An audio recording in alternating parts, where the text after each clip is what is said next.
Magandang umaga mga ka-happy hour. Narito ang mga balita para sa MBC TV Network News Update 10 AM edition. Tambak na basura ng maraming lugar sa Maynila, sinimulan ng hakutin. Yan ang MBC TV Network News ni Boy Gonzales.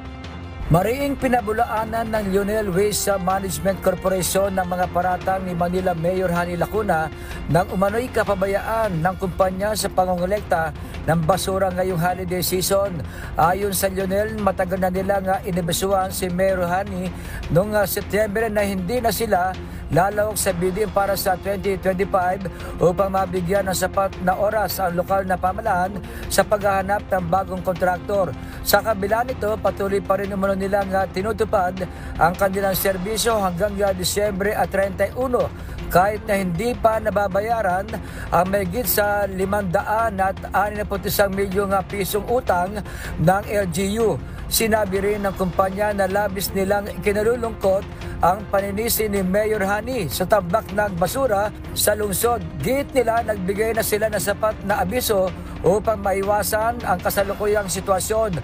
Umaharap sa batikos ang administrasyon ni Mayor Hani Lacuna dahil sa pagdami ng basura sa iba't ibang bahagi ng Maynila, lalo na tumaas ng 400% ang dami ng basura ngayong holiday season.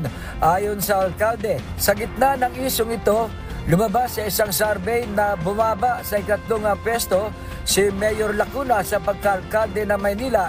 Nangunguna si dating Mayor Isko Moreno Dumagoso habang pumapangalawa mayoral aspirant Sam Versosa. Samantala, nahakot na ang mga tambak na basura sa kahabaan ng Rizal Avenue, partikular na sa pader ng Chinese Cemetery sa Santa Cruz, Maynila. Isang malaking truck ng basura ng Metro Waste na bagong nangongolekta ng basura sa lungsod ng Maynila. Para sa MBC TV Network News, ito si Boy Gonzales, una sa Pilipinas, una sa Pilipino.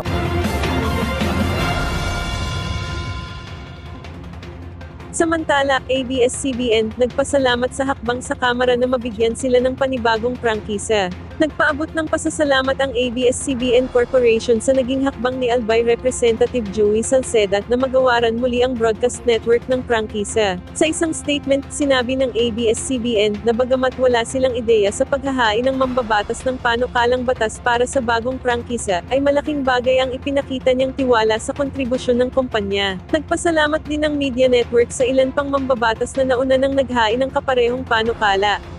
We would also like to express our sincerest thanks to Representatives Gabriel Bordado Jr., Arlene Broses, Franz Castro, Raul Manuel, Johnny Pimentel, and Rufus Rodriguez, who have previously filed similar bills, sabi pa sa opisyal na pahayag.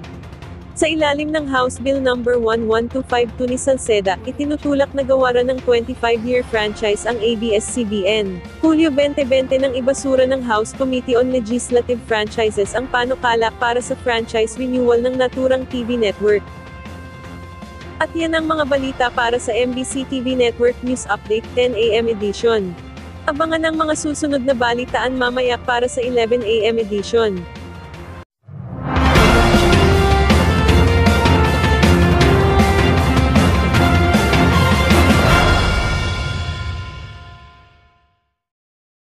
Mga ka-happy hour, kung gusto mong manood ang mga balita sa MBC TV Network News Update, mag-subscribe sa aming YouTube channel, i-like ang aming Facebook page, at i-follow sa aming TikTok account.